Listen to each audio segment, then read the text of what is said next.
ഡിഗ്രിക്ക് പൊതുവെ സംസാരിക്കുമ്പോൾ തന്നെ ഒരു സർക്കാസം സ്വഭാവം ഉണ്ടല്ലോ, ടഗ്ലൈറ്റ് സ്വഭാവം ഉണ്ടല്ലോ. അപ്പൊ അതും കൂടി പരിഗണിച്ചുകൊണ്ടാണോ അവർ ഈ റോളിലേക്ക് കാസ്റ്റ് ചെയ്തത്? യഥാർത്ഥ ജീവിതത്തിൽ നിഖിലുമായിട്ടൊരു ബന്ധവുമില്ല. ഈ മാളവിക എന്ന് പറഞ്ഞ ക്യാരക്ടർ മാത്രമാണ് ഇതിനകത്ത് പേരിലൂരുകാരി അല്ലാത്തത്. അപ്പോ ശരിക്കും പേരിലൂരുകാരി അല്ലെങ്കിൽ പോലും അത്ര ഈ പറയുന്ന റിയൽ ലൈഫ് ക്യാരക്ടറുമായിട്ട് ഒരു ബന്ധവുമില്ല. പറ്റുന്ന അമളികളാണ് മൊത്തത്തിൽ. അത് കയ്യില് മണ്ടത്തരം ഉള്ളത് കൊണ്ടാണ് ഇഷ്ടംപോലെ അമളികൾ പറ്റുന്നത്. അത് നിങ്ങൾക്ക് കാണുമ്പോൾ എന്തായാലും മനസ്സിലാവും ഈ ക്യാരക്ടർ അങ്ങനെയാണ്. ട്രെയിലറിൽ കുറച്ച് നമുക്ക് കാണാമല്ലോ. അപ്പോ അങ്ങനെ ഒരു വ്യത്യസ്തമായിട്ടുള്ള ഒരു ക്യാരക്ടറാണ്. നല്ല രസത്തിൽ ചെയ്തിട്ടുണ്ട്. നമ്മളും അതിന്റെ ഒരു റിസൾട്ട് എന്തായിരിക്കും എന്നുള്ളതിന് വേണ്ടി വെയിറ്റ് ചെയ്യാണ്. നിങ്ങളാണല്ലോ പറയേണ്ടത് അതെങ്ങനെ എങ്ങനെ വന്നിട്ടുണ്ടെന്നുള്ളത്. നിങ്ങളുടെ ക്യാരക്ടർ ത്രൂഔട്ട് ഒരു താല്പര്യമില്ലായ്മ ഉണ്ടല്ലോ ഇതിനകത്ത്. അപ്പൊ അത് നിൽക്കും വേണം, എന്നാൽ ഹ്യൂമർ വർക്ക്ഔട്ട് ആവും വേണം.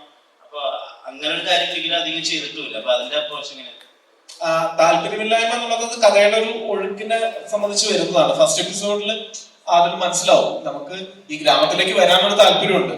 പക്ഷെ അത് പിന്നെ അവിടെ നിന്നുള്ള നാട്ടുകാരുടെ പെരുമാറ്റവും നാട്ടുകാർ ലൈഫിൽ ഉണ്ടാക്കി കൊടുക്കുന്ന കാര്യങ്ങളും കണ്ടിട്ടാണ് പിന്നെ ഇത് എങ്ങനെയെങ്കിലും ഇവിടെ നിന്ന് രക്ഷപ്പെട്ടാൽ മതി എന്നുള്ള ഒരു പോയിന്റിലേക്ക് എത്തും ഈ മാളവിക എന്ന് പറഞ്ഞൊരു ക്യാരക്ടർ. അതിലാണ് അതിന്റെ ഒരു ഫൺ ഇരിക്കുന്നത്.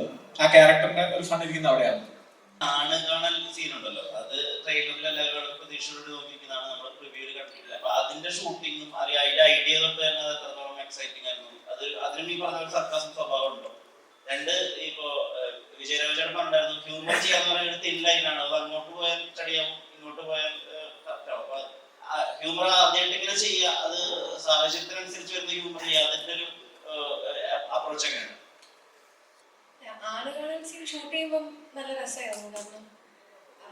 കാരണം ഞാൻ വരുമ്പോഴത്തേക്കും സണ്ണിയുടെ എഡിറ്റിംഗ് ഓൾറെഡി എടുത്തിട്ടുണ്ടായിരുന്നു. ഞാനത് കണ്ടിട്ടാണ് ഞാൻ എൻ്റെ റിയാക്ഷൻസ് ഞാൻ ചെയ്തിട്ടുണ്ടായിരുന്നു. അപ്പൊ അത് സണ്ണി അത് ഭയങ്കര രസമായിട്ട് ചെയ്തത് കൊണ്ട് തന്നെ അത് ചെയ്യുമ്പോൾ ഇത് നമ്മൾ മനസ്സിൽ കണ്ടാണല്ലോ ചെയ്യുന്നത്. അപ്പൊ അത് ഇൻട്രസ്റ്റിംഗ് ആയിരുന്നു ഷൂട്ട് ചെയ്യാൻ. നമ്മൾ ആ സമയത്ത് ഇങ്ങനെ എല്ലാവരും ഇരിക്കുമ്പോൾ അതിനെപ്പറ്റി ഇങ്ങനെ ഡിസ്കസ് ചെയ്യുക കാര്യങ്ങളൊക്കെ ചെയ്തിട്ടുണ്ടായിരുന്നു. ഇപ്പൊ എല്ലാരും ചോദിക്കുമ്പോഴാണ് അതിന്റെ ഒരു പുതുമ എന്ന് പറയുന്ന ഒരു കാര്യത്തിലേക്ക് വന്നത്. അപ്പൊ നമുക്കതൊരു സീനായിട്ട് ഷൂട്ട് ചെയ്യുന്നത് അഭിനയിക്കുന്നു എന്നുള്ളത് പറഞ്ഞിട്ട് നമ്മൾ അങ്ങനെ ചിന്തിക്കണം. അവിടെ ഷൂട്ട് ചെയ്യുമ്പോൾ നല്ല രസമായിരുന്നു. ഹ്യൂമർ ഞാൻ ചെയ്തിട്ടുണ്ടോ എന്ന് ചോദിച്ചാൽ കഴിഞ്ഞിട്ട് വേണം ആരെങ്കിലും പറയാൻ എന്റെ ഹ്യൂമർ വർക്കായിട്ടുള്ളത്. അപ്പൊ ആ തിൻലൈനെ പറ്റിട്ട് ഇപ്പൊ എനിക്ക് പറയാൻ പറ്റില്ല. ചേട്ടാ ഈ സിനിമയില് ചേട്ടൻ സൈക്കോ ബാലനായിട്ട് ചെയ്യുന്നതെങ്കിലും അതിന്റെ റെഫറൻസ് എടുത്തത് ശ്രീനിവാസന്റെ മൂതനോടി അസോസിയേറ്റിലെ ആ ഒരു ക്യാരക്ടറാണ് പറഞ്ഞു കേട്ടിരുന്നു. അപ്പം അത് എത്രത്തോളം ഹെൽപ്പായിരുന്നു ഇത് ചെയ്യാൻ വേണ്ടിയിട്ട്? അതല്ല ഞാൻ കോപ്പി അടിച്ചത്. രോമാഞ്ചത്തിലെ അർജുന ഷോയാണ് ഭയങ്കര ഡിഫിക്കൽട്ടാണ് കേൾക്കുമ്പം. സൈക്കോ ബാലേന്ദ്രൻ ഭയങ്കര ഇൻട്രസ്റ്റിംഗ് ആയിട്ട് തോന്നിയിരുന്നു. ഒപ്പേട്ടൻ പറഞ്ഞപ്പം ഇങ്ങനെ ദീപുവിനെ പ്രവീഞ്ചേട്ടൻ സിസ്റ്റർ അവിടെ ദീപുവിനെ വിളിച്ചു, കഥ പറഞ്ഞു. കേൾക്കുമ്പോൾ ഭയങ്കര രസമാണ് ആയിരുന്നു. സൈക്കോയുടെ പ്രവൃത്തികൾ ചെന്ന് ക്യാമറയുടെ മുന്നിൽ നിന്നപ്പോൾ ഞാൻ വളരെ കഷ്ടപ്പെട്ടു. എനിക്ക് ഒറ്റ മുഖം ഓർമ്മ വരുന്നത് അർജുന ഷോ. അവനെ അങ്ങനെ എന്നെ കോപ്പിയടിക്കാൻ പറ്റി.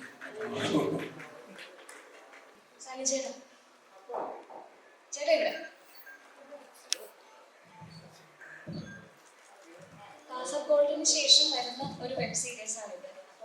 നേരത്തെ ചോദ്യത്തിന് അഡീഷൻ സണ്ണി ഇപ്പൊ പറഞ്ഞു അർജുൻ സണ്ണിയുടെ റിയൽ ലൈഫ് അടിച്ചത്.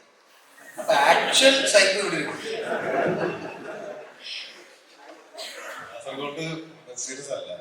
കാസർഗോഡിന് ശേഷം വരുന്ന വെബ് സീരീസ് ആണിത്. അപ്പം ഒരു വെബ് സീരീസ്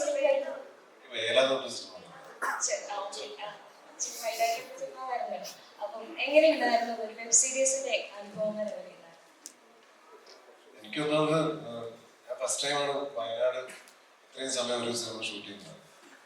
നീലാക്സിന്റെ സമയത്താണ് ചെറിയൊരു പോർഷൻ അവിടെ ഷൂട്ട് ചെയ്തത്, ഒരു സോങ്ങിന്റെ. ഒരു ത്രൂ ഔട്ട് ഒരു വെബ് സീരീസ് അവിടെയാണ്, വയനാടാണ് ഷൂട്ട് ചെയ്തത്. ഞാൻ പിന്നെ എൻ്റെ നാട്ടിൽ ഇത്രയും മനോഹരമായിട്ടുള്ള സ്ഥലങ്ങൾ ഉണ്ടായിരുന്നു ഞാൻ പോലും അറിയില്ലായിരുന്നു ഇത്ര വർഷമായിട്ട്. അപ്പൊ ഈ വെബ് സീരീസ് ചെയ്യുമ്പോൾ ഒരുപാട് മനോഹരമായിട്ടുള്ള ലൊക്കേഷൻസിലാണ് നമ്മൾ ഇത് ഷൂട്ട് ചെയ്തിരിക്കുന്നത്.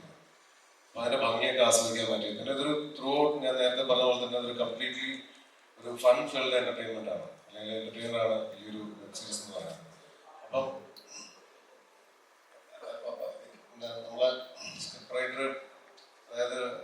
എല്ലാത്തിലും, അതായത് ഓരോ സീൻസിലും നർമ്മം കൊണ്ടുവരാൻ കൃത്യമായിട്ട് അതിന് ശ്രമിച്ചിട്ടുണ്ട്.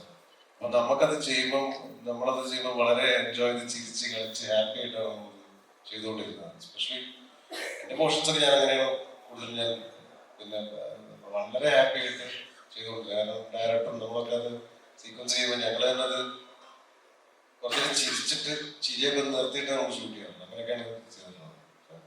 Overall it's A beautiful experience. Cinema ചെയ്യുന്ന പോലെ തന്നെയാണ് സീരീസ്.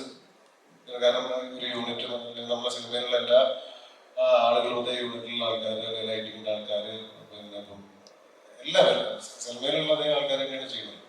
പ്രത്യേകിച്ച് ഇങ്ങനെ ഡിഫറൻസ് ഒന്നും ഫീൽ ചെയ്തില്ലെങ്കിലും ഈ പറഞ്ഞ പോലെ ഇത് വളരെ എൻജോയ് ചെയ്ത് ചെയ്തൊരു വെബ് സീരീസ് ആണ്. അത് നിങ്ങൾക്ക് ഇത് കാണുമ്പോൾ മനസ്സിലാവുന്നതാണ് എനിക്ക്